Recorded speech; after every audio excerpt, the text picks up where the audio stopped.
myself, and we are all audible. I Are we? promise. Yes. 100%. I can see Yes. it. I've clicked both Oh, buttons. They're yes. moving up and down. We're definitely Okay. audible. Okay, cool. Then Excellent. it is time to say, well, hello there. Hello. See, I remember. Yeah, all Remember things. Not Good. always, but today I did. We're back and we're doing a live stream because we are both too lazy to edit things. And too busy. That sounds nicer and better. To be fair, you're too busy. I just hate That's editing. True. Fair enough. And we have lovely guests, which Katie will do because that's more Katie's part. Bit's my part. I got very focused on everything else. I forgot about this. Yes. But hi everyone, welcome to All the Films We Judged Before. I'm Katie. That's Lily K. And with us today we have Ian and Brian. Hello, guys. I don't know where they are on the screen, but they're below us. We are at the top, they're at the bottom because we are the hosts and they are our guests.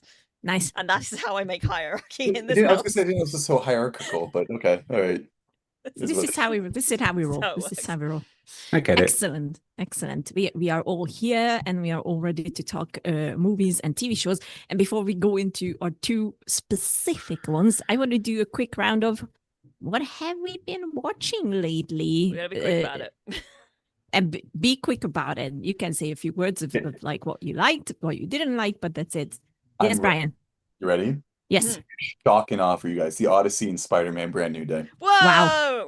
That's crazy because that's what we're talking about today. What? Oh my god! Yeah. Oh, jeez. That's it. Okay, fair. Well, then Ian? you get to wait. No.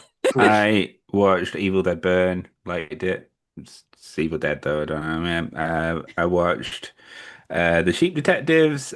I watched The Invite, which made me the most uncomfortable I have ever been in a cinema ever. And I watched Caddo Lake. That's it for this month. Watch Caddo Lake. Yes, Lily nice. loves Caddo Lake.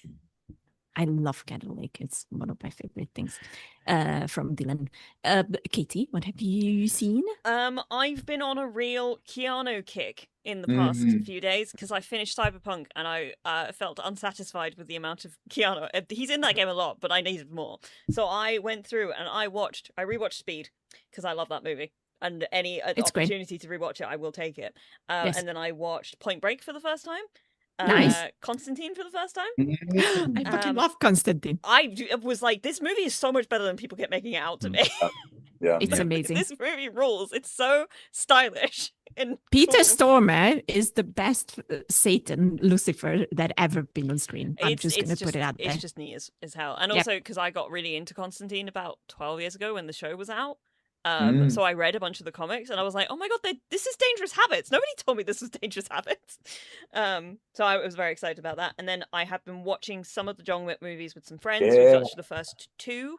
Those are the best. I still think the second one is just way it's not as good as the first. You're going to be so disappointed going forward. I watched most of the third one a while ago, but I never finished it because I fell asleep, and then I never went back and I watched the end. So we will be watching them. My friends and I have been watching them over Discord, so hopefully we'll be doing the rest of those soon.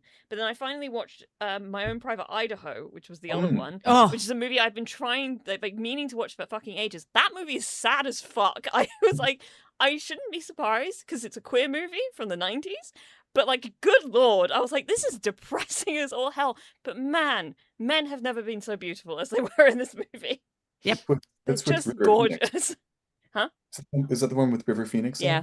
Yeah, that's also sad too, right? Yeah, adds an extra layer of sadness to it. Yeah, but then I also watched the Odyssey and I watched Spider-Man, so we'll get to that in a minute. Lily! Me, oh god, I watched so many things and my mind is scrambled, so I tried to get everything together. We started watching Silo, the new season. Fantastic, love it, the best. Watching House of the Dragons as it comes out, and we talk about it on Couch Soup, so please watch that as well. I obviously with Spider-Man, the Odyssey, and I've been on a horror streak, so I finally watched Obsession, which is exactly as good as everyone makes it out to be. It's got under my skin very, very badly for at least 5 days after. I was still like, What the fuck? Very, very good, very good. I was in a very good movie streak, so I ruined it 2 days ago because that's how my brain works. Of like, I'm watching good shit, so I'm gonna fuck it up now. Gotta watch some garbage. I'm gonna watch some garbage on purpose.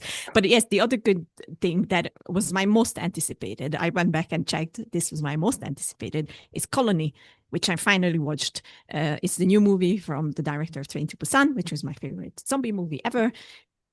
My God, like this man is. Thank you for existing. Thank you for putting this out there.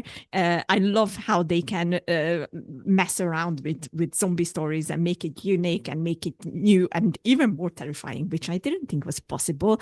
It wasn't flawless. It had narrative things that I didn't vibe with as much, but I still very, very, very much enjoyed it. So it was a good watch. And then I ruined it all because I was like, I watched too many good movies. Now I need to watch something very bad on purpose. So I watched Devil's Mouth on Amazon. I don't know. It sucks. It's a new shark. It's a new shark movie, and this time the shark is in a cave. It was so, and then it has Catherine Newton. I think that's her name. That I told she's Are in you Ant-Man. sure? Yes, I am. Are No. you sure this time? Yes, I am sure this time. Yes, this time I'm sure it's her. It is her. And Lana Condor, because she was the main reason I wanted to watch it, because I really like to. Yes, to all the what is the movie to called? All the boys I know. I've loved before. Yes, there you go. It is hard to remember it. It is hard to remember now. I'm sorry, but I watched it for her, and she was god awful. So great watch. But I also watched Primate, which was interesting. Not bad. Interesting. Not good. It was like, okay, like aggressively, like, okay. It's fine. It's fine.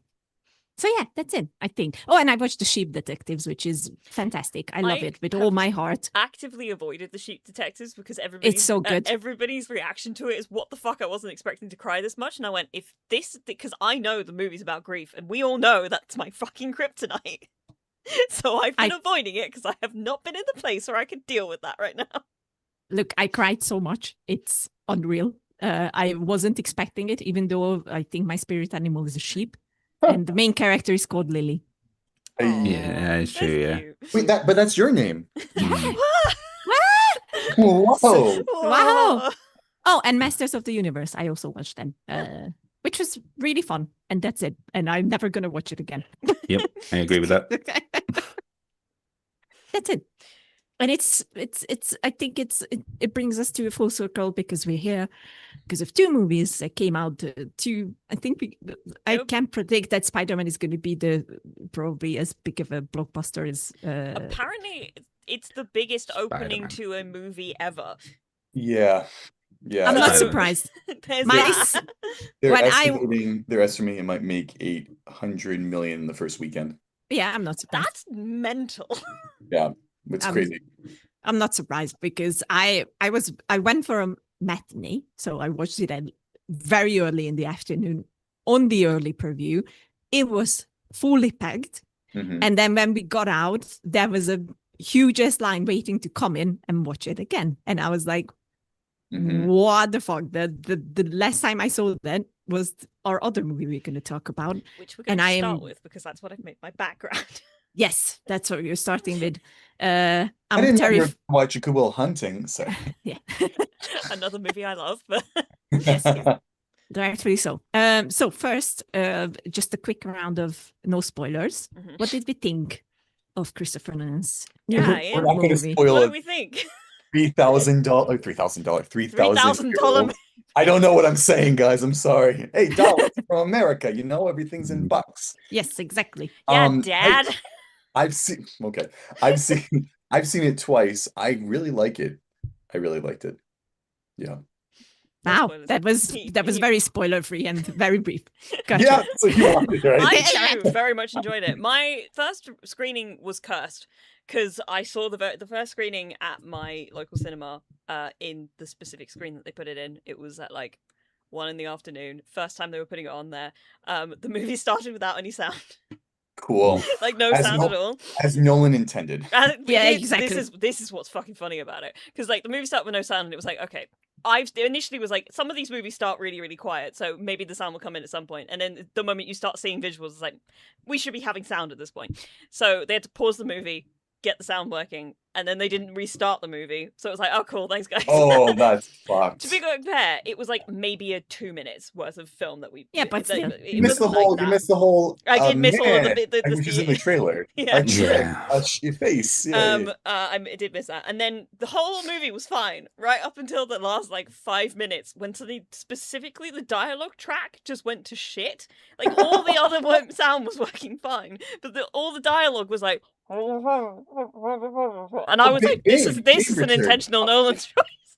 Of course, yes, I'm back. Yes. But like, you couldn't hear what anybody was saying, and I thought it was like one of those things where like somebody had like smacked their head on something, so you just couldn't hear anything. No. It was not an intentional choice, but it took me way longer than I probably should have to realize that this was not just Nolan hating people hearing his dialogue. Did you see it again after that, Katie? I did. I then we went out. They offered everybody a refund, and I went, "You don't need to give me a refund. Please just book me another ticket." So I went the week afterwards, and I'm very impressed with this movie in a lot of ways. I think that there are some criticisms of it that I've heard that are not incorrect. I just really enjoyed it.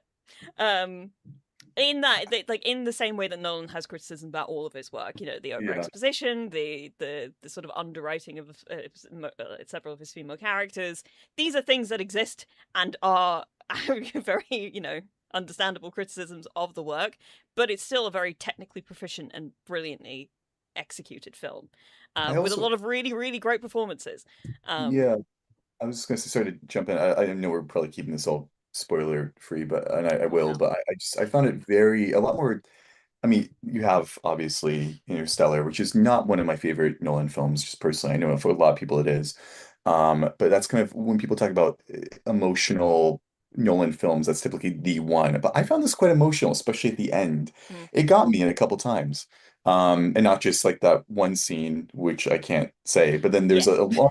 But then there's an elongated scene that really got to me in a different kind of way, and it really left, I don't know, I left with a feeling of reflection, which I guess I don't always have with Nolan's stuff personally. And to be honest with you, without going into Brand New Day, it changed it gave me too high of expectations for Brand New Day. We're like, I want to feel like that when I watch this movie, and I didn't. And that was interesting. So I think that's only, if anything, it's a credit to the Odyssey. Yeah. Ian? Oh, you good? I shouldn't go next. Lily, you should go next.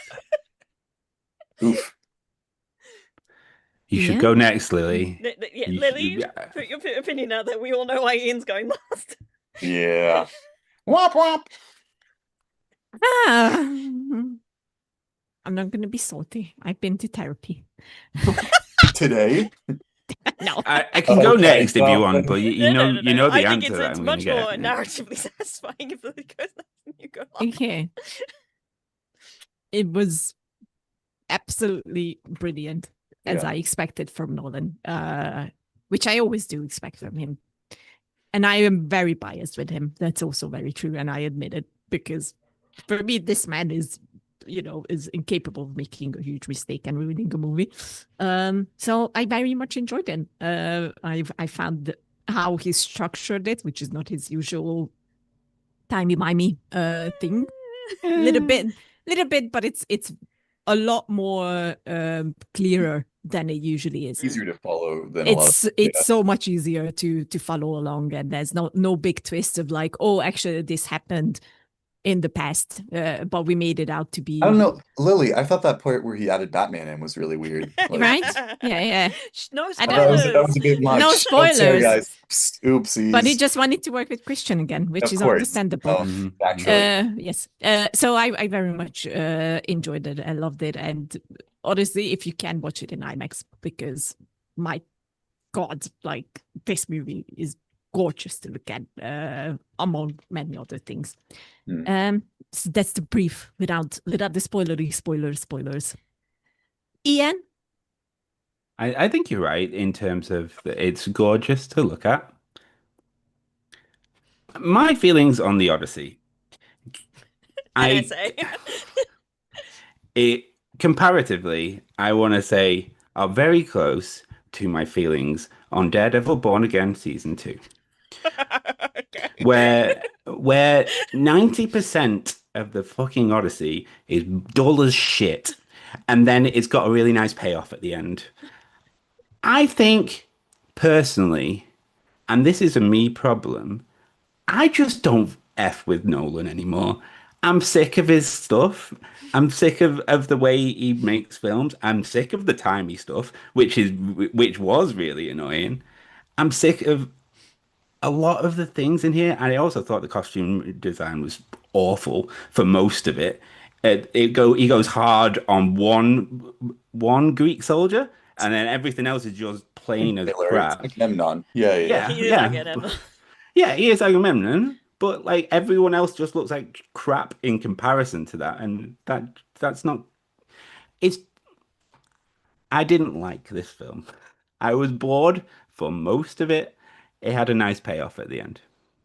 I respect it. Spoiler free now? That was a spoiler. Oh, yeah, spoilers. I mean, Spoiler version. No, I honestly, I've been hearing this like a lot, and I think it's a very fair. Like, it's this very strange thing.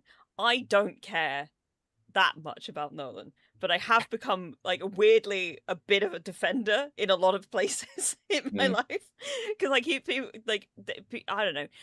I not that I care about him as a filmmaker that much, but I do respect the craft.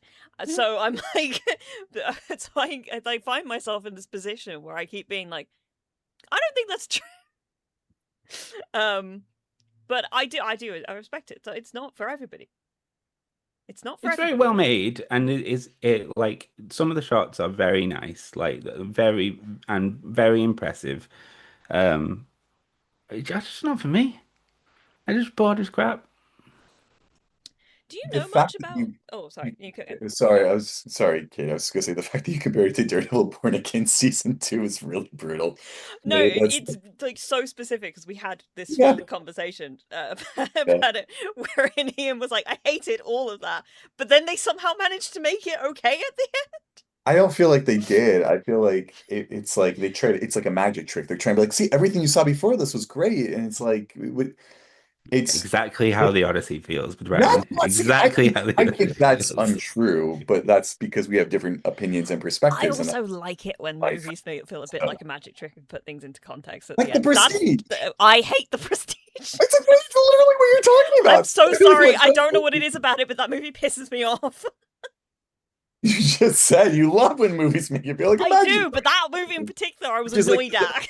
the most famous movie that does that. I was It's thinking about- about how, the first time I saw Challengers, I was kind of Oh, I hate unimpressed for like Challengers. Yeah, I don't like Challengers. Look, unbelievable. One of my favorite look, movies of all time. One of my least favorites. look, I like didn't get it.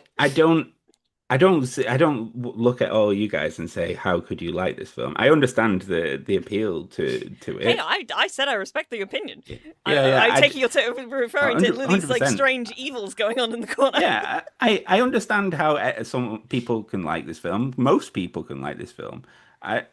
Whether it's the topic or Nolan's shtick or just, the Odyssey, what didn't just grab me. I don't know. It's just one of those things which I just did not enjoy. I've not enjoyed a lot of Nolan films lately. Freudian slip. Tenant is one of them. Yeah, I wonder which one you're talking. yeah. I just do something fun. I do have a question, but I do want to see if Lily actually wants to respond or if she just wants to keep giving Ian like a sort of stink eye from the corner. I know. Can we go spoilers with it? That might open up the conversation a bit. Yeah. Therapy is very good, kids. I've been doing this mantra while he was speaking of like, just let him. It's okay. It's fine. People's opinion. Even when he shat on Nolan, I was like, oh, it's okay. That didn't hurt at all. What was your favorite movie last year? Megan 2? I have no more questions. Case closed. It's okay. It's okay. Like, you know, if you would have said that, oh my God, Helena is not black and how dare he, Well, no, then 'cause I he's would the have, racist. yes, I know. Then I would have a problem with you. Like I had with many people on the internet who are so small-minded and so fucking racist. Like, I'm like, fuck you guys. But yeah, if you didn't like it, you didn't like it. I know Nolan is not for everyone, but he's a fucking brilliant filmmaker. Like, no one will ever convince me otherwise of you know, him not being one of the best today. Very proficient. My question was going to Yeah. be Ian. I was curious about how well do you know much about the Odyssey? Did you know much about the Odyssey beforehand? Question. A decent amount, Okay. not everything, but a decent. I wasn't looking at it to say, "Oh, that is not a perfect Right. retelling of the Odyssey." No, I think it got the vibes right. Like, I was curious because there's a discussion about like there's been a discussion about how much we're expected to understand who certain members of the story are before going in. It's about how much Nolan kind of expects us to know a little bit about like the background of the Odyssey a little bit beforehand and all those bits and pieces, and whether or not that's actually color is not the right word, but or like just affected, I guess, the some people's readings of it, which are not to say that anybody who has a negative feeling about it because they don't know anything about the Odyssey. I'm not saying that in the slightest. Just wondering if, like, I do think that things like that are factors in how people read movies, which I find extremely interesting. It's one of my favorite things about the way that people read movies is what sort of things do they bring to it. But I do think it's interesting that for a movie that is very, I mean, Nolan's very exposition heavy always anyway, but there are some things that it does feel like he kind of expects you to know culturally before going in, that he doesn't necessarily like actively explain. Like we have a sense of what happened in Troy because they do show us like some of the events of Troy, but like there's still certain like nuances that aren't in the movie. I think simply because of, you know, runtime, the ability to make, you know, otherwise you're going to be spending a lot of time being like, and here's this, and here's this, and here's this person you might need to know, like, and here's what Achilles was doing, and here's what Paris was doing, and here's all these bits and pieces. There's a lot of nuance that is like kind of unfortunately necessarily lost in the adaptation. At least I feel. I'm not like some people, especially people who are very close with the text are like, no, there's a lot of like stuff that's missing from this portrayal specifically of Odysseus, and like, you know, his certain levels of cunning and all these bits and pieces, which I understand this is a perfectly valid like reading and all these bits and pieces. It didn't negate anything for me personally, but I find it very curious what positions people are coming from and what they're getting out of it. What were you going to say, Brian? I was going to say, yeah, I mean, I've read lots of literary. I can't talk, guys. I'm sorry. I had one gin and I'm just gone. I've read a lot of criticism about the movie from classicists, and I don't know. Just for me, it's like it's not going to be the Odyssey again. Like it's going to be Nolan's version, his interpretation of that. What's the point of like doing it exactly like, you know, the oldest, one of the oldest stories aside from like, was it Gilgamesh and Enkidu? I think that's the other one. What's the point of just like remake, because it's already been done so many times, you know? I like how this is just me personally. I think it's cool how, yes, it's not the most accurate. I remember reading it in school. I read it, I think we had to read it twice, the Odyssey, one of the translations. Couldn't tell you which one. And yeah, Odysseus is a very different person, and he's not the kindest person. He's, you know, I think one of the, it might be Emily Wilson's translation opens with that he's a complicated man. Because like one of the words, it doesn't translate to English. Is like it's like tumultuous or like shifting or something like that. And you don't really get that in this version, but you do in term, not his actions, but in terms of what he's thinking. He's a ruminating person. He's someone who's, they made him empathetic. They modernized a lot of the characters so people could relate to it, because the old texts, like a lot of those to me, I remember reading it like you have to read it in a critical lens of it being very of the time, of the Mm. period. And I just don't think that would work, and we wouldn't be seeing the amount of relatability that people are having with this otherwise. Which I think is a criticism that people are having, in that they think that maybe there's a sense of sanitization going on, and that, like, oh, we can't trust audiences to take him as complicated as a character is. I think it's just a limitation of the medium. I think you just don't have the time to be able to and I just don't think it's the way that Nolan tells stories. He's not a very, like, and I've been saying this to people, I don't think he's, like, personally, I think the way I categorize him in my head, he is a filmmaker first. I don't think he's a storyteller. In that, I think he's a very technically minded person in the way that he approaches story. So it's very Okay. there is structure to it. So it's very intentional and all these spaces. But I don't think he's not really aiming for emotion so much as he is for making things like correct in the way that he like comes at it. And he's not somebody who does like magic, really. You know, he doesn't do like fantasy and all these bits and pieces. He does like the most grounded version of what you can get, because especially, I mean, the Odyssey's a tale that's full of gods and magical creatures and lavish like palaces and all these bits and pieces. But he takes all that down and he makes it very it makes it very boots on the ground sort of feeling, which I think can lend into that feeling of it being boring for some people. And I do get that, but I think it's one of those things where I come at it from like, this is a very Nolan piece of media. So I didn't find the movie particularly emotional. I got one tear out of me, and it was right at the end. Now we're doing a spoiler, when Argos dies. Because it was that little tail wag, and it did get me, and it got me both times. But that was the only thing in the movie that actually got like really. To me, it was the following. I mean, sorry to interrupt you, Kay. I was just gonna say, No, I think, you know, we eventually will have to go to Brand New Day, obviously, but I thought most of the acting was really fantastic. I'm not going to name names, but I thought Matt Damon was fantastic throughout. I really liked, because Odysseus, he's like a very brazen character, and like it's also, what's the character that they cut out? He's like at a kingdom, and he's like, just I'm trying to pull from the recesses of my mind what's going on. He's like telling the story of what happened, and like some of it's fabricated, and like you know he's over exaggerating. It's like one of the interpretations of that story, right? And he's like, oh, the fish got larger. It's like one of those type of things, right? And I like how they didn't pick someone that's that creaky. I like how they picked Matt Damon, who's famous for being very empathetic, very relatable.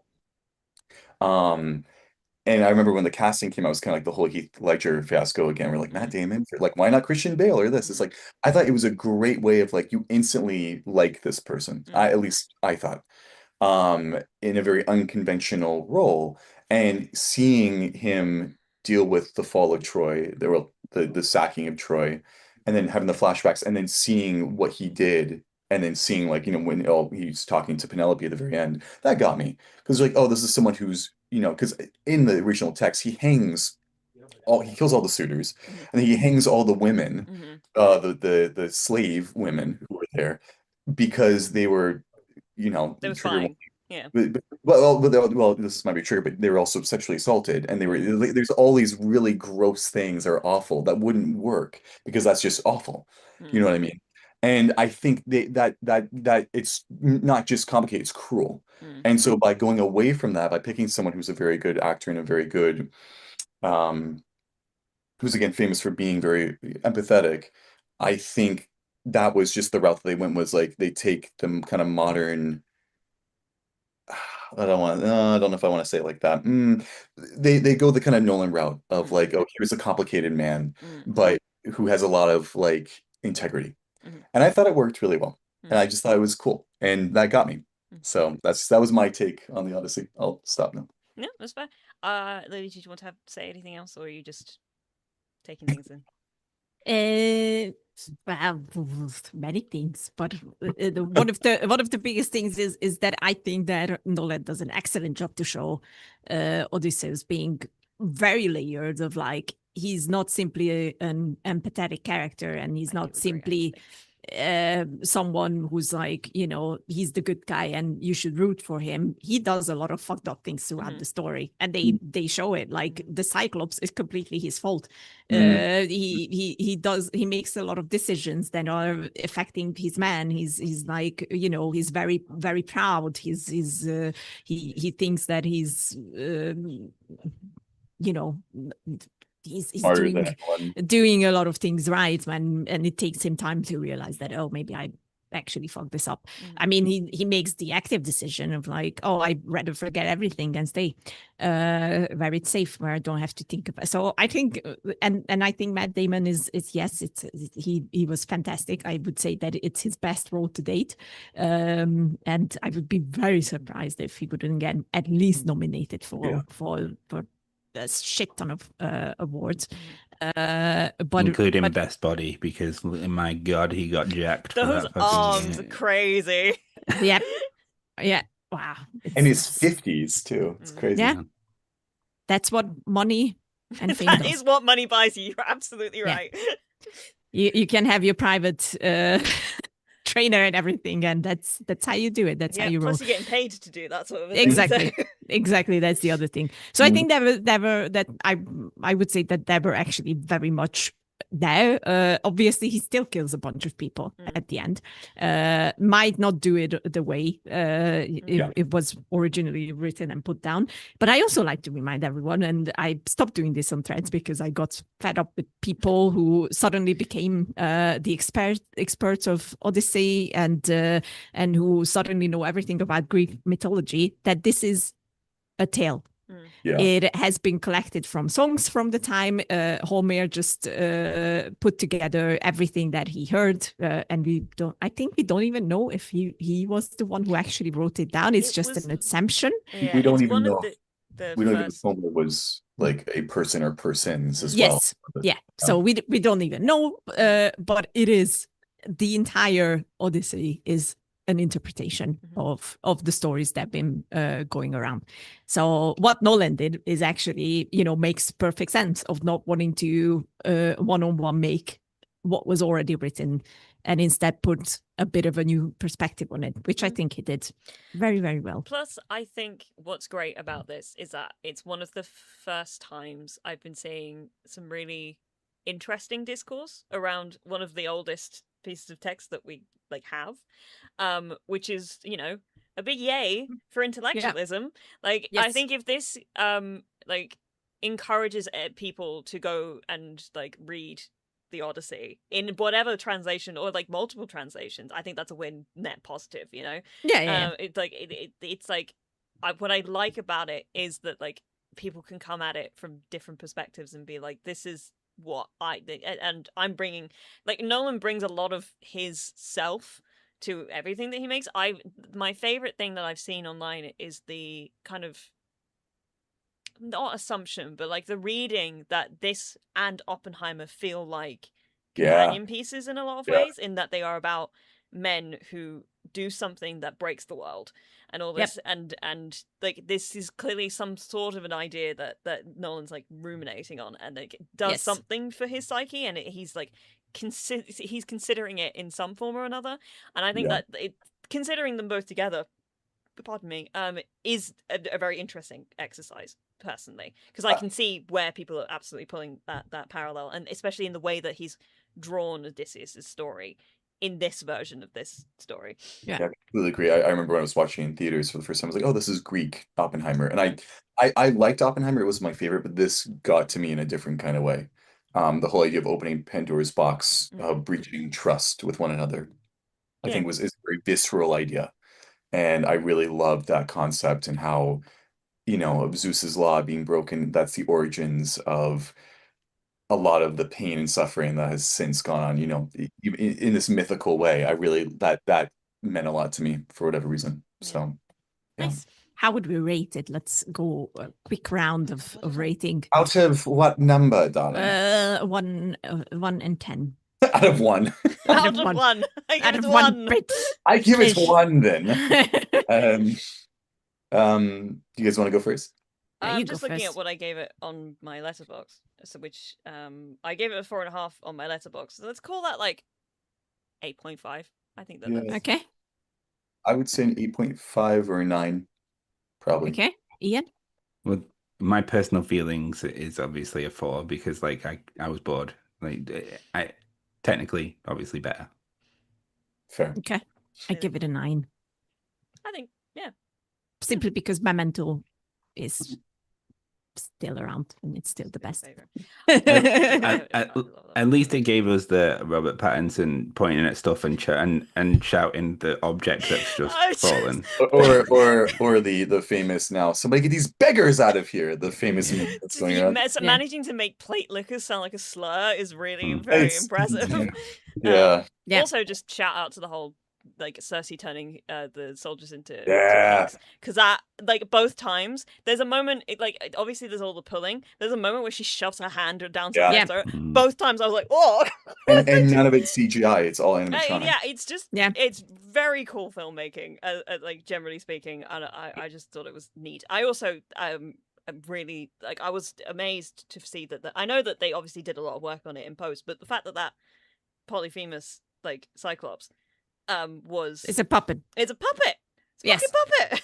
That's crazy. A puppet mixed with obviously there's still CG involved, like and I think we do need to be moving away from this notion that Nolan never uses CG. He does use CG. He just doesn't rely heavily on green screen, which is great. I love like making things as practical as possible. Sometimes it's not fully probable. That scene was straight out of a fucking horror movie. Like it is like the and also just like the sound design on his cries. Horrifying and like really upsetting. Yes, and we're gonna now jump onto our other movie. Yeah, speaking of, Tom Holland's really good in this movie. You know what else he's good in? He's really good in Spider-Man. He is. Yes, I was gonna say that. Yes, he was in both of them. Yeah, I was really impressed by that. So we're going to talk about Spider-Man Brand New Day that just came out very recently, and we all seen it. And we're going to do the usual round of first no spoiler thoughts, and then we're going to get into spoiler territory. So I think you should go first, Lily, because you tend to push us in the direction. So I think you get to go first this time. Okay, no spoilers first. That's spoilers. Very, very hard because there are so many things to talk about. But I obviously love Spider-Man. If no one ever noticed this, then you know, here it is. Yes. Keep going now. I gotta do something quick. I love Spidey, so I was very, very excited for this, and I really love the Tom Holland run of Spider-Man. I think he's doing an excellent job, and I think this film is truly what Spider-Man was created for. I think it's so nice. Like, I enjoyed all the previous adventures that Spider-Man had, but let's be honest, other than the very first one, which was Homecoming, he was always fighting the biggest threat that could be.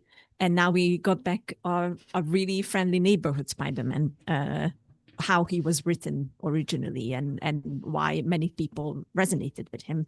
And I really, really, really, really, really loved, and I cannot praise it enough, how as they grew up and they become older here, the story also changed in that direction. And Peter's growth in this movie is something that I very, very much appreciate.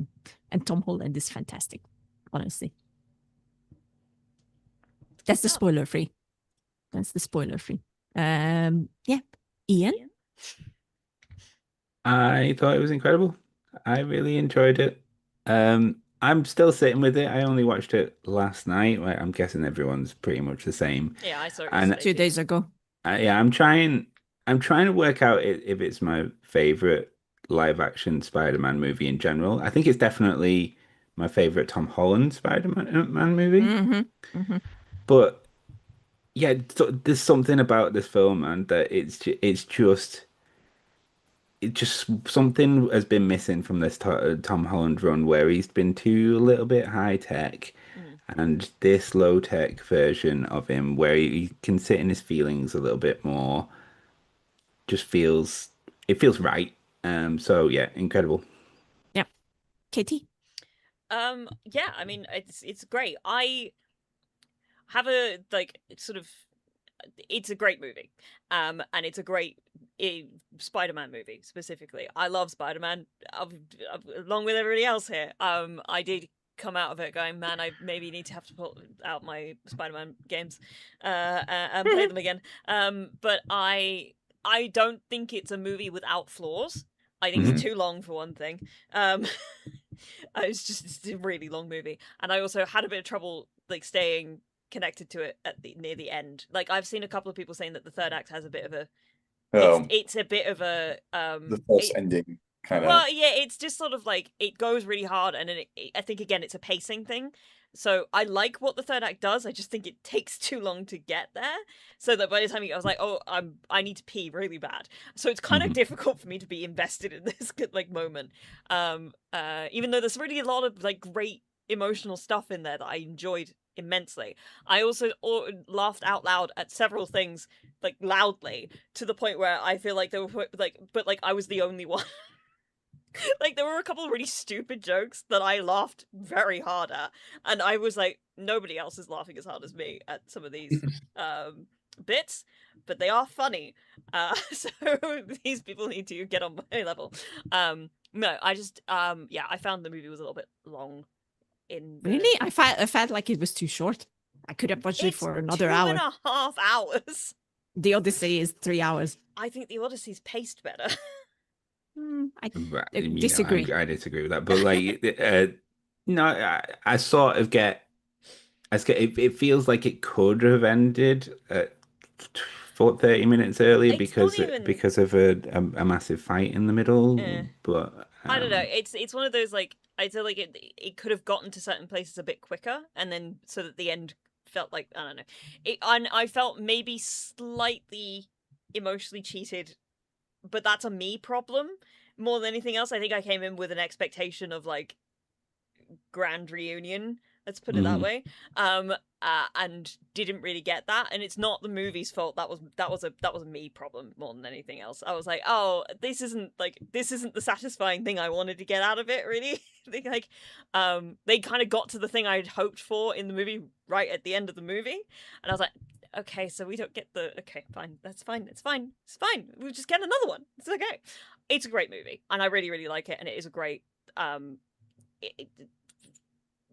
what's the word, installment in like this canon of Spider-Man movies. I also think, and I said this, as we were transitioning into it, it is some of my favorite Tom Holland acting that I've seen. He's so good in this film, and I think it's because I think there's a level of I think the Odyssey, working on the Odyssey, made him a better actor. That's one thing.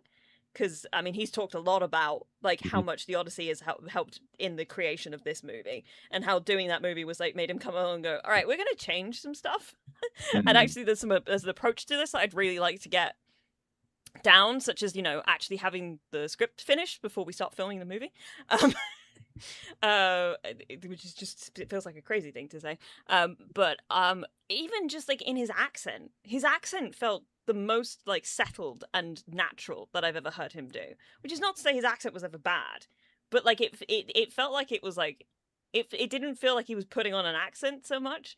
In this, it just felt like the way he was talking. I don't know. I was just very impressed with him throughout this whole thing.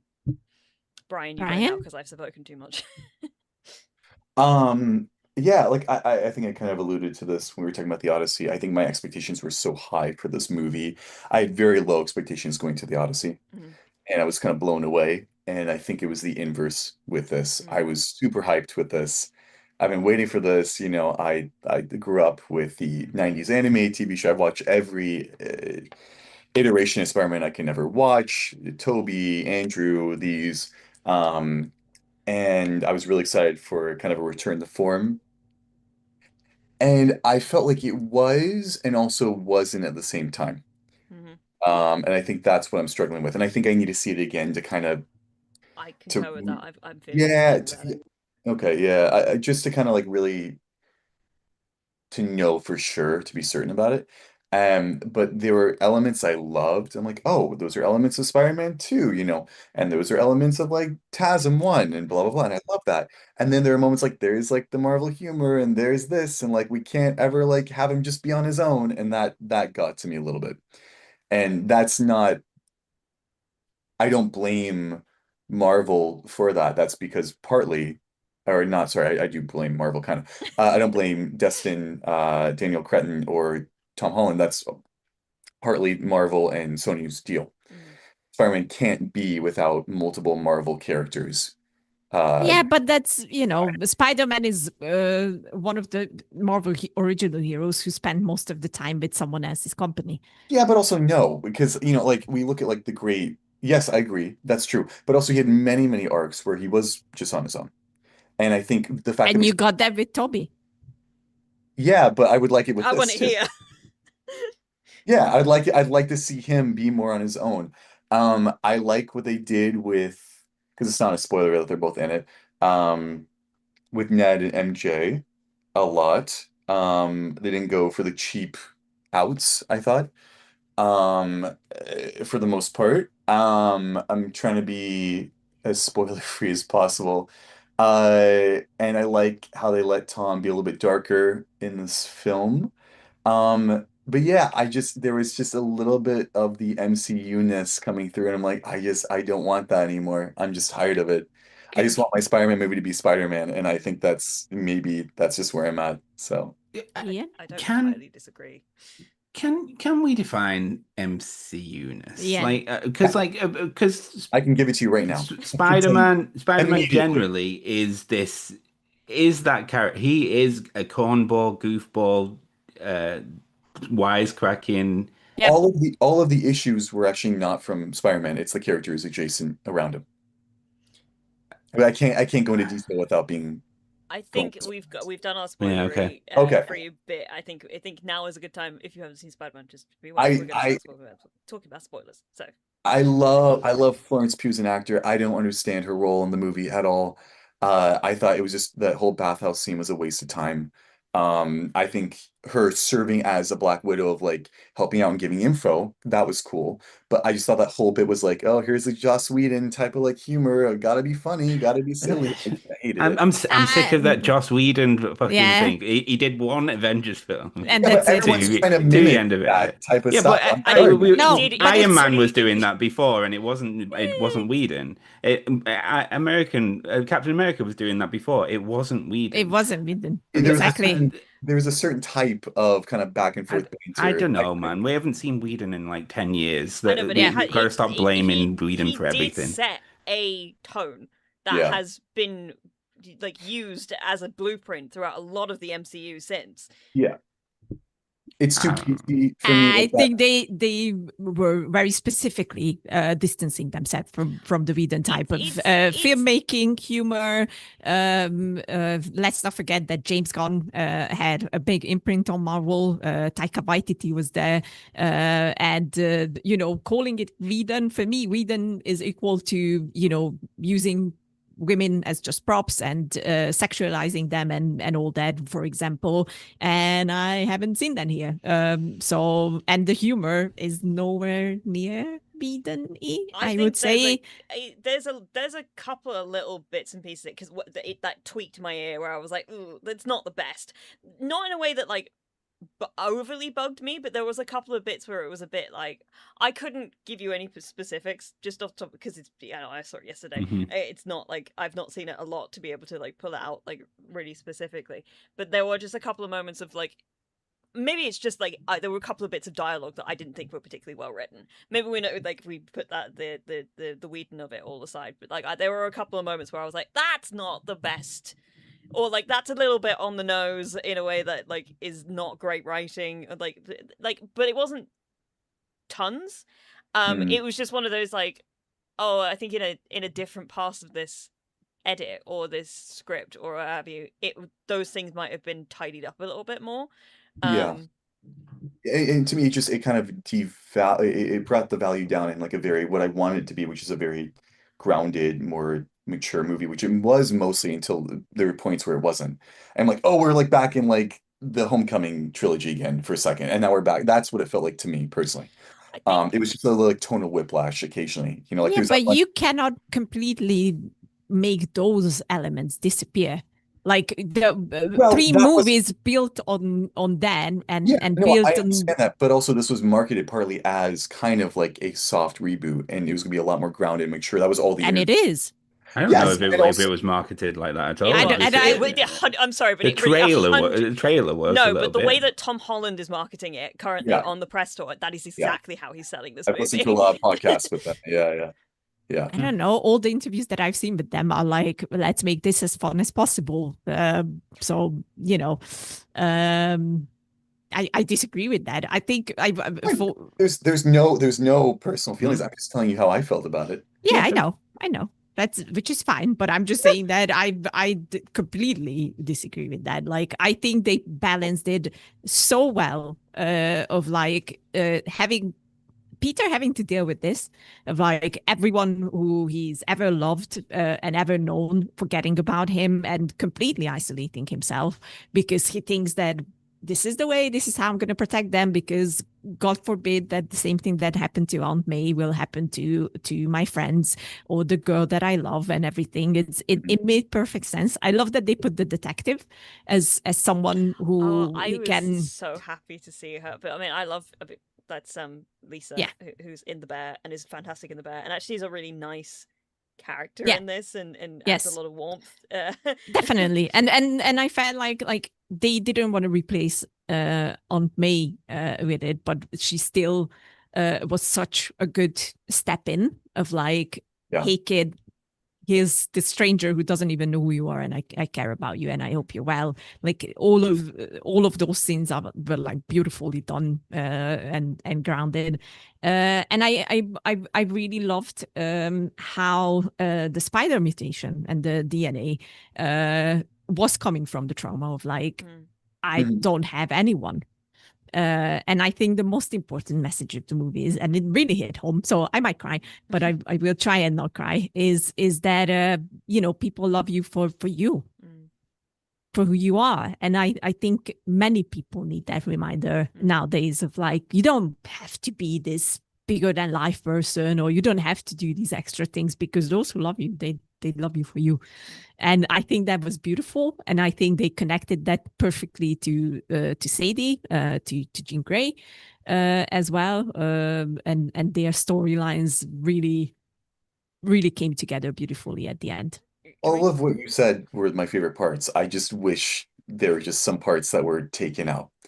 That's all I'm saying. Like just for Okay. me, it just kind of cheapened it slightly. And I'm like, I quite enjoyed the Elena stuff. I honestly, it was some of the, but I think she's just such a fun character to yeah, play I in love that. Yeah. Also, Peter it's a Jackson. little bit of like a, because I went into it going like, I think one of the last things I saw before going into it was like, oh, we tried to like give as much, like we did a few like finishes from the Insomniac games. There's clearly like a lot of inspiration to coming. So Yeah. I mean, that literal like the mask, that's a Yeah, suit from the first Spider-Man PlayStation game. So I was sitting there going, that's really funny. But the thing that I got frustrated with, if we're talking about the like wider MCU stuff, was I felt a little cheated out the end of like what was going on with Bruce, because like it felt a little bit like that storyline just sort of got a little lost into the I know it's probably like a button that's probably going to turn up somewhere else. It's like a setup for where he's going to be in Doomsday or something.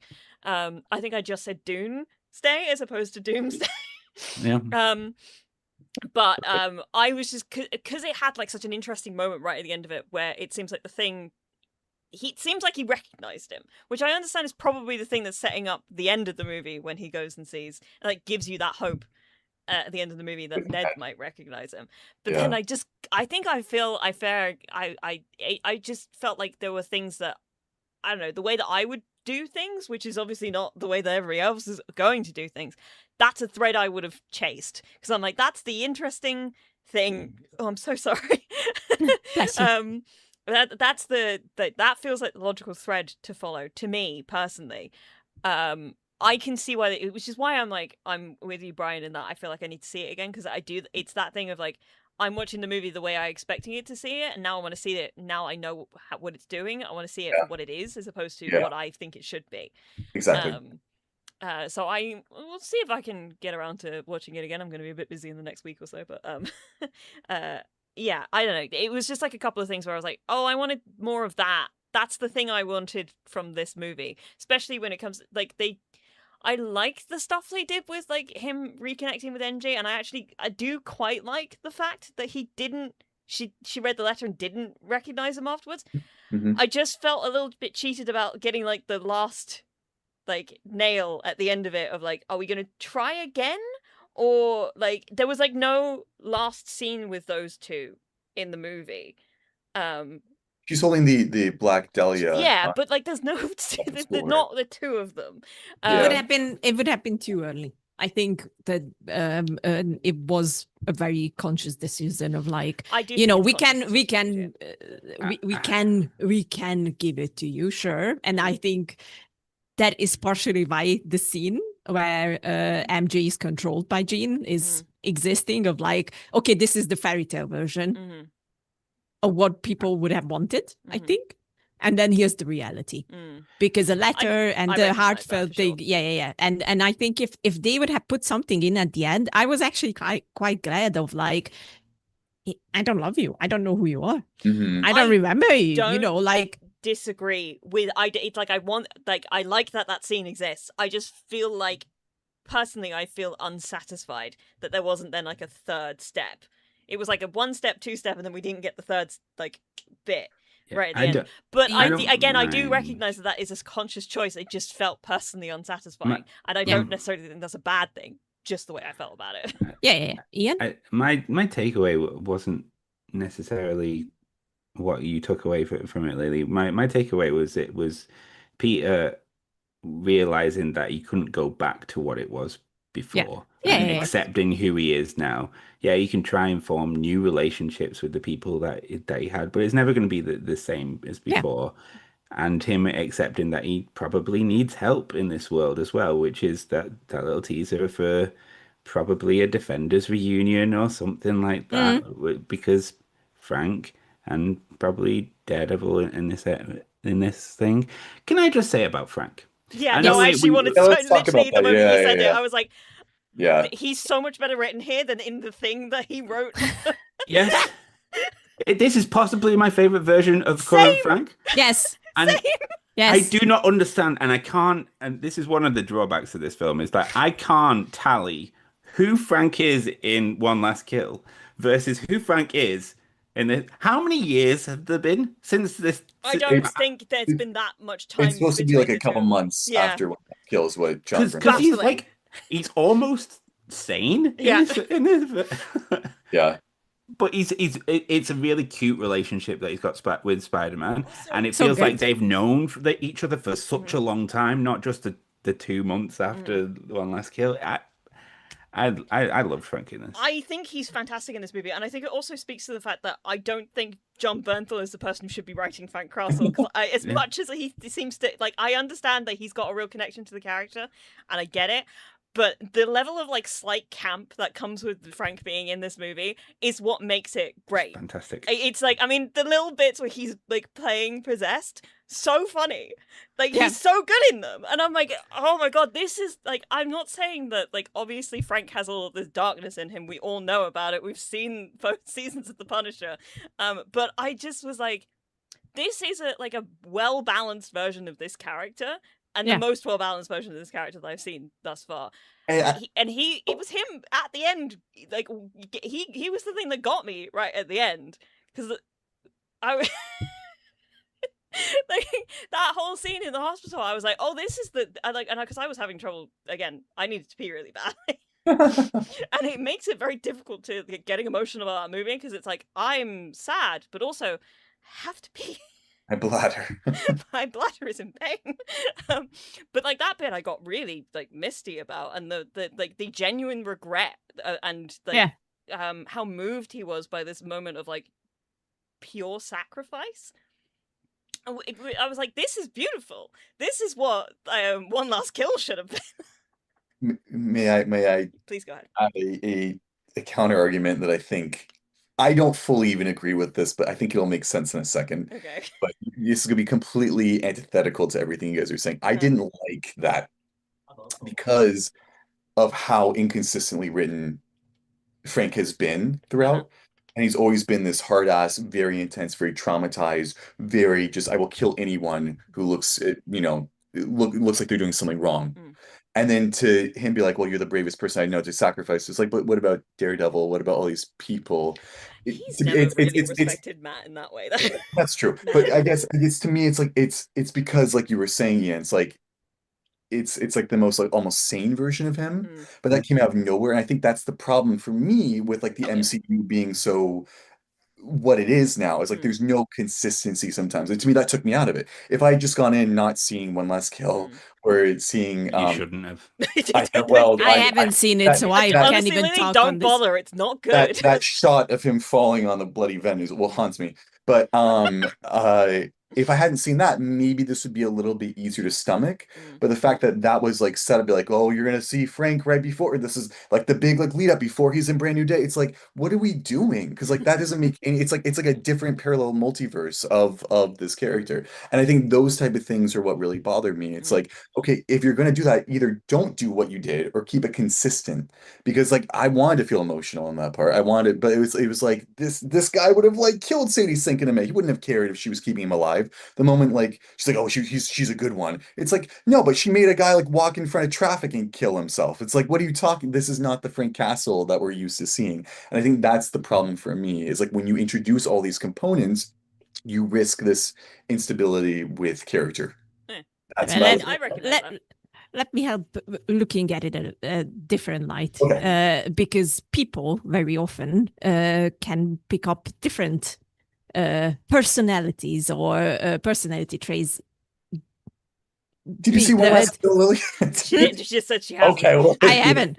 Yeah, I haven't, and I'm not planning on watching it anyway. But it's very true that we adjust ourselves to people. And I think, first of all, what came off for me is that Frank realizes from the get-go that Spider-Man is still just a kid on a level where he's much younger than him. So he's not unemotional, and it's not like all the stuff that he went through didn't affect him. He's like, there's that speech that he gives to Peter, like, do you think I want this? Like, do you think this is my choice? And I want to live like this? Like, it is still there, but Peter is able to change him in a way where he's able to see things differently. That's how I saw him, and that's how I took his interpretation in this movie of like,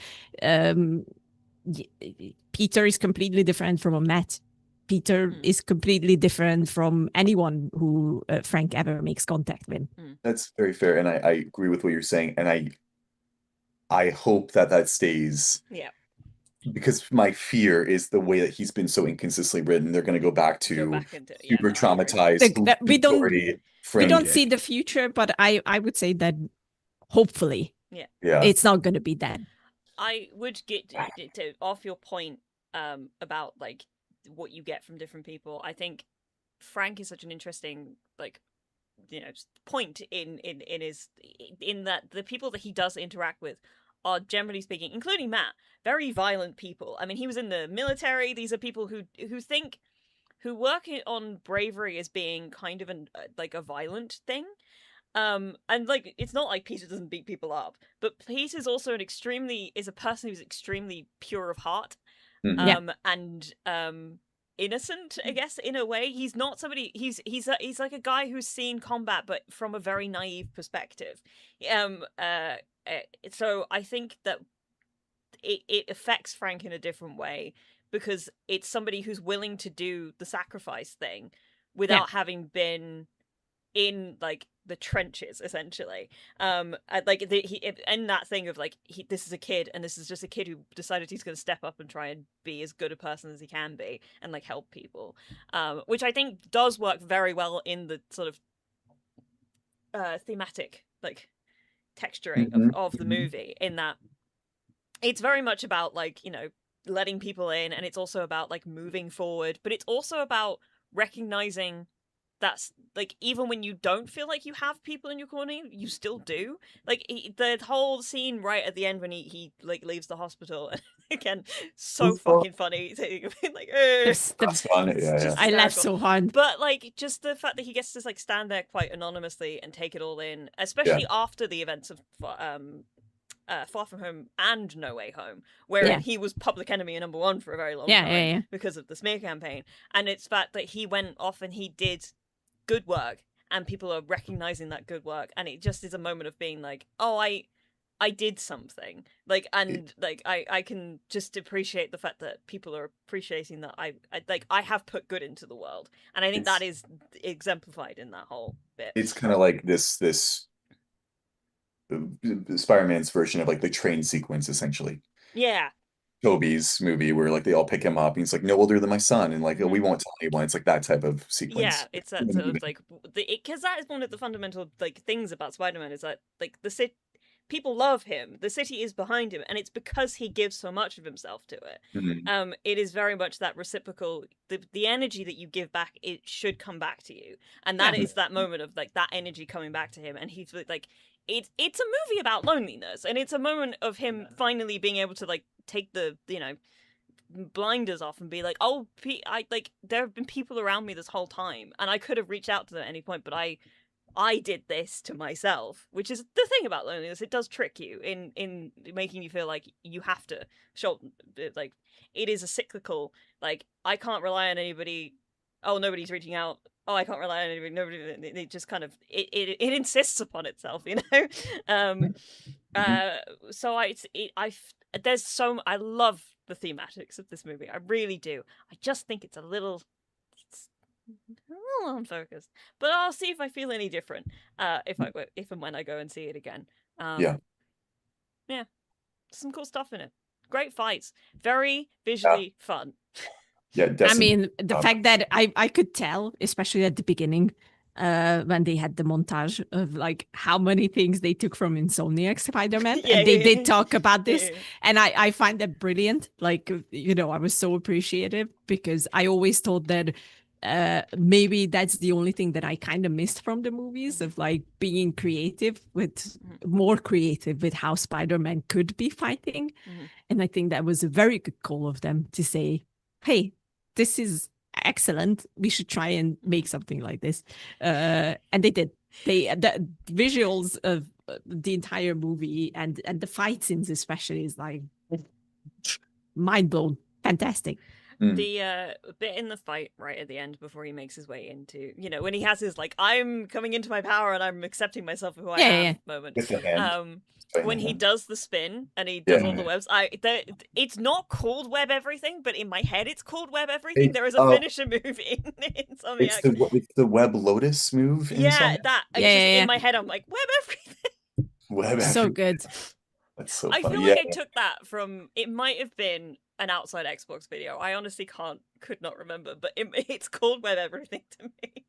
I know we're probably getting close to time. I did want to shout out Sadie Sink. I thought she did a tremendous job. Oh, she's very funny getting to that reveal, and because like they were being so like shady about it, everyone was like, we all knew.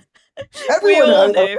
And all in the theater, everyone's like, I literally in the theater went, yeah, there it is. Yeah.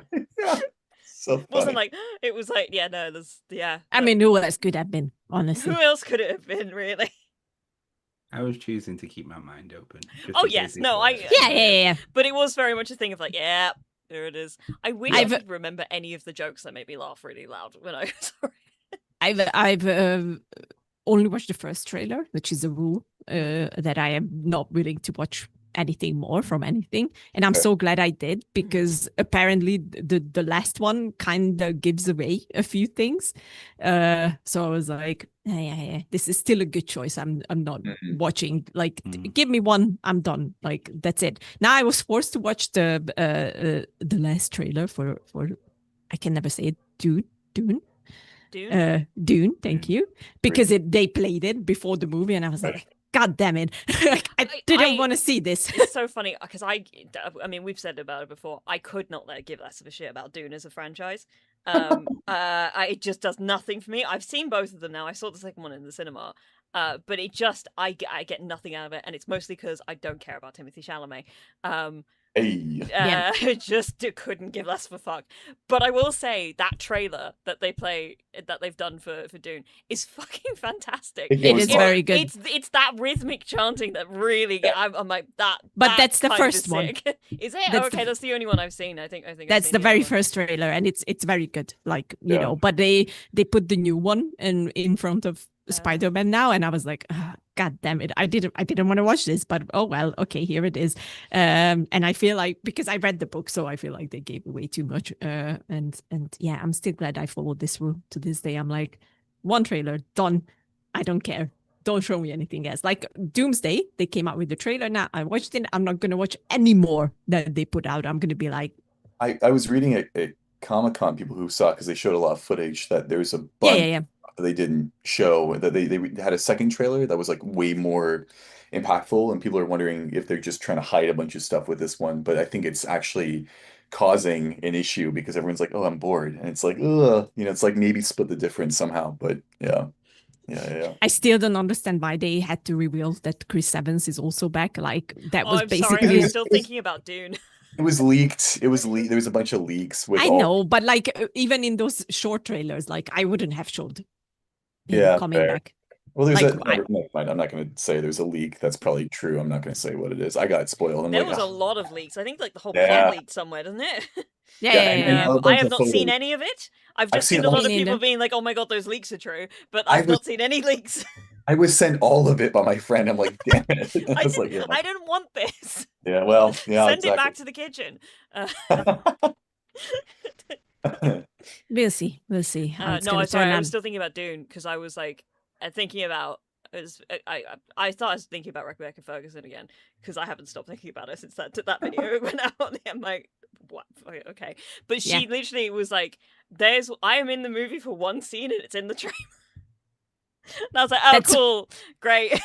I'm not gonna lie, especially now that Silo is back, and I love it, and she's fantastic. I'm very pissy about that because, yeah, fuck Well, you she guys. already drank the blue juice that makes you evil. True. This is an ongoing bit with me and my best friend. Whenever I refer to Rebecca Ferguson, she goes, "No, Rebecca Ferguson, don't drink the blue juice that makes you evil." There you go. There you go. All right, let's rate Spider-Man. Unless Yeah. anyone has less thoughts that they want to share. Anything, Ian? Any, Quiet for a bit. Ian?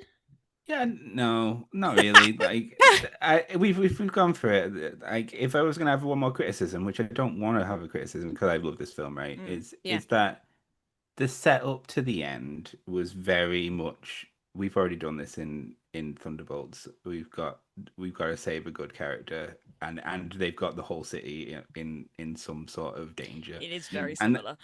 Yeah, that's the only thing, but I still You know- enjoyed it. It was still good. Like, I enjoyed the Yeah. the cat and mouse, and it was done a different way, wasn't it? So yeah, I'd rather have this than a sky beam going up and yeah.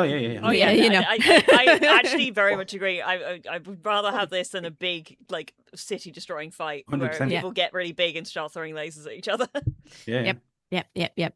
All right, fun. Let's rate. I got one more little Oh, thing. yes. Just a tiny detail that I enjoyed. Was the way that she kept him alive the whole time was just literally breathing for him. That's Mhm. neat as fuck. Yeah.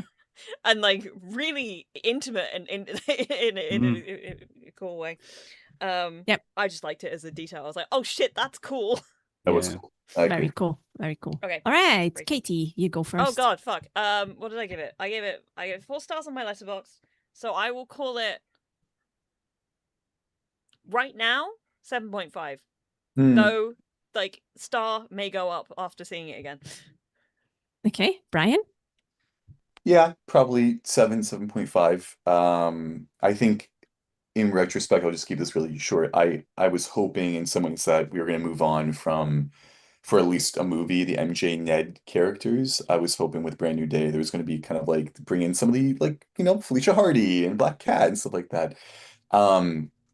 And I think maybe that's kind of where I'm getting hung up on, is it still feels so close to like three movies we've seen before in some ways. But I'm open to the ideas changing. And Can I be now a bit of an asshole and say that you have a problem, Spider-Man not doing things alone, but you want Black Cat to bring in? And yeah, but that's a different thing. it's not.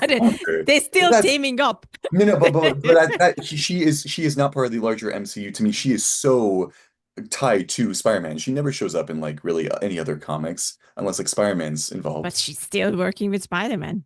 Yeah, but Insomniac Spider-Man 2 as well. Yep. please. Fair. I think Brian means, I think it's very much the ties to the other MCU properties, Yeah. not necessarily the who is Spider-Man teaming up with. It's that like we need some kind of thing that's got to keep him tied to the universe writ large, which I kind of get. Yeah.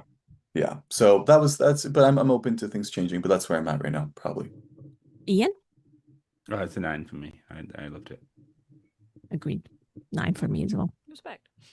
There's really maybe one thing that bothered me, but it was so little that I don't even remember. I So have I'm a like, feeling that when I see it again, it'll go up to a very solid 8 Mm, with a mhm. lot of love. I mean, I already had a lot of love, but like it'll go for a really like. I think it's one of those. I think it's a pacing thing for me at the moment because I've gotten into the. I think seeing it again will help improve that. Is the thing. I don't know. For me, it was like easily the best out of the whole end. I don't movies. disagree with that either. Can I end this with a question? Yeah. How does this rank in your favorite Spider-Man movies? Out of all of them, Mm-hmm. Out of every single one. well, Very still not high. very high, but so far nothing can beat Across the Spider-Verse. So, but Okay. that's it. Like I think now it easily on the second place of Okay. Right. after then. Across the Spider-Verse is the second one, mate. Yes. I had to think about it of like how the titles go of like, is it across or is it into? No, it's across. It is across. Yeah. Yeah. It's very high. It's in the top 1 or 2. Yeah. Across the Spider-Verse doesn't get ranked because it's not a full film. I agree. That's fair. That's No, fair. But I was still like, very much enjoyed it. I really liked that watched movie. it again. Not like super recently, but like in recent-ish enough memory, like in the past like couple of years, like enough time after the movie came out, and I wasn't like hugely sold on it when it came out, and then I saw it again, and I was like, this is just not. It takes a lot. One, it's too long. Again, it's a movie that kind of really takes, which is a shame because there's a lot of really cool stuff in it, but because it's not a finished story, it becomes very unsatisfying by the end of it. Personally, I do think Into the Spider-Verse is the best Spider-Man movie that I've seen. In terms of Tom Holland Spider-Mans, I do think this is the best of those. So I do imagine it will probably be like second in that like ranking. I just don't know. I mean, I don't have a whole. I've still never seen Spider-Man 3. You never seen Spider-Man 3? No, I've never seen it. Oh, wow. It won't crack your top 2. No. No, I didn't imagine it will do, but I mean, it's been a long time since I watched any of the Amazing Spider-Man movies. I haven't seen them since I like saw them in the cinema, basically, which is well over 10 years ago at this point. So I don't have. When I think of Spider-Man, I tend to think of the game more than I do about like the movies. So it's kind of hard to. It's a weird. Like I think Spider-Man PS4 is like of Spider-Man properties my favorite Spider-Man story. I have a follow-up question because you keep bringing it up, and this is something I never understood. We can never end a podcast when we say we're going. To be fair, we didn't say we could, but I do have. I've been wondering about this Never. because you keep bringing up that the movie is too long, but then you watch 22 episode season in one sitting. It's a pacing thing.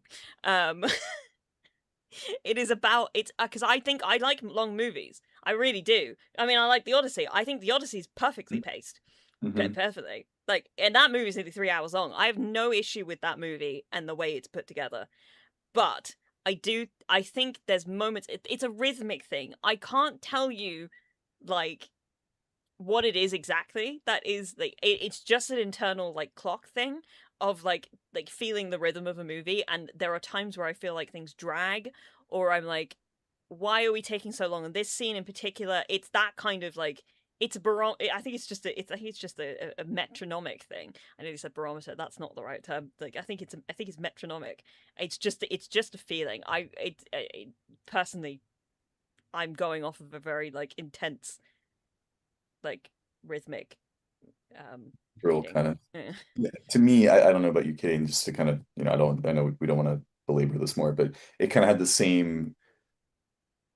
I had the same response to it, I should say, that I did with the Batman, where I felt like it was done, and then there's this whole little bit at the very end that wasn't finished, and he just kept going. I was like, oh, that's weird. And like my system was like, oh, we're done. And I'm we like, can't okay. get onto the Batman because I'll annoy everyone again, and then we need to just. No. I agree with you on the Batman again, so we can go. I don't remember that being the case, but I haven't seen it in a few They years. resolve the whole Falcone thing, and then they have the whole Riddler bit, and I'm like, oh, we have the whole thing left. Oh, shoot. I don't mind like I think that's very like what's the word I'm looking for? Indicative of a classic 3-act structure where it's kind of like then we've saved the day, but there's one last issue. That is kind of what the 3-act structure. I just think that sometimes the second act is a bit too long to be able to feel like the third act is. What was the I thought it end and it didn't think here for you, Brian?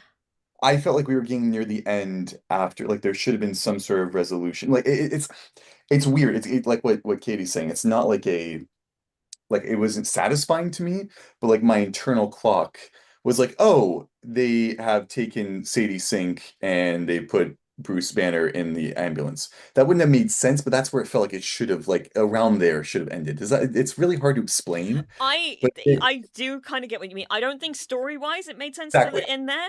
It just felt like the amount of time I've been in the movie, this feels like where the end of the movie should be. And there was a lot going on, and there was so much happening. I was like, oh, it's like we're nearing the end. We probably have like 10, 15 minutes left to kind of resolve this. And then it was a whole 50 minutes left. I'm like, oh, okay. And again, that might be different when I go in, because like I like the Odyssey a lot more after I saw it the second time. I liked it the first time, but a lot more after the second. That might be the same case where like I know what I'm getting myself into. I have that foresight now. So yeah, I think you both should watch it again. I do. I want to see it again. But like, I mean, I have the same thing. When I saw Challenges, I've seen this earlier, but when I saw Challenges the first time, there was a point in the second act where I started getting bored, and I was like a little bit irritated at the way that the movie was going and all this sort of stuff. And then the third, like that final act, I think is one of the most perfect pieces of an ending to a movie ever. It is fucking phenomenal and really does make the rest of the movie retroactively better. And I've now seen that movie way more times, and I think it's perfectly paced. Like but it's also just like structured perfectly. It is kind of a perfect script. Like just but I get very specific about it. When the timing feels off, I'm like, that timing feels off, you know. that's all that is really. Anyway, I'm gonna stop, otherwise we'll be here for another 10 minutes. I see nothing wrong with that. But anyway, yes, we will stop. We will stop. We talked about the 2 movies that we've seen. And while we were talking, I actually remember that also I watched Avatar Aang, which totally should have come out into the cinemas. It was fantastic. Even if it was predictable of like what they were doing, still fantastic movie. The animation is 10 out of 10. Great movie. But we're going to be back at the end of the next month. Maybe with a live stream, maybe we're going to pre-record something. Don't know. We never know. We're just rolling with things. We're just rolling around. These 2 might show up as well again. Brian and Ian, thank you for being here today and talking with us. And yeah, and until then, don't forget to subscribe. Tell us what you thought about these 2 movies if you've seen them. And we're going to be back. And until then, watch movies. That's it, guys. I'm going to put the stream starting soon thing on. You know the drill. The stream isn't starting. We're ending. I just don't have an end graphic. So that's fine. There you go. We're just going to say goodbye. Goodbye, everybody. Goodbye. Off we go. Off we go.